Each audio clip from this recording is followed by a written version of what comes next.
ஆர்யா தம்பியோட அமரகாவியம் படப்பிடிப்பு முடிஞ்சுது. ஆர்யாவோட தம்பி சத்யாவுக்கும் அண்ணனை மாதிரி பெரிய நடிகராகணுன்ற ஆசை. டிவி நடிகர் விஜய் ஆதிராஜ் இயக்குன புத்தகம் படத்துல அறிமுகமானார். அந்த படம் வெற்றி அடையாததுனால சத்யாவும் வெளியே தெரியாம போனார். அதுக்கப்புறம் ராட்டினம் தங்கசாமி தயாரிச்சு இயக்கும் 8 திக்கும் மதையான படத்துல நடிச்சிருக்காரு. அந்த படம் வெளிவரத்துக்கு தயார் நிலையில் இருக்கு. இந்த நிலையில தன்னோட சொந்த தயாரிப்பு மூலமா தம்பியை ஹீரோவாக்க முடிவு செஞ்ச ஆர்யா தன்னோட தி ஷோ பீப்புள் நிறுவனத்தின் மூலமா அமரகாவியம் படத்தை தயாரிச்சு அதுல தம்பியை நடிக்க வச்சிருக்காரு.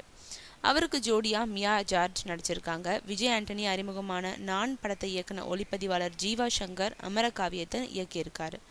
இதோட படப்பிடிப்புகள் எல்லாம் முடிஞ்சிட்ட நிலையில இயக்குனர் மற்றும் ஒளிப்பதிவாளர் ஜீவா சங்கர் படம் பத்தி சொல்லியிருக்கிறது. சினிமா கண்டுபிடிச்ச காலத்துலேருந்தே அது காதலை பேசி வருது. காதல் ஒரு நூல் இழ மாதிரி, அதை நெய்பவர்களை பொறுத்து அழகாக மாறும். நானும் அந்த காதலை என்னால் முடிஞ்ச அளவுக்கு அழகுபடுத்தியிருக்கேன்.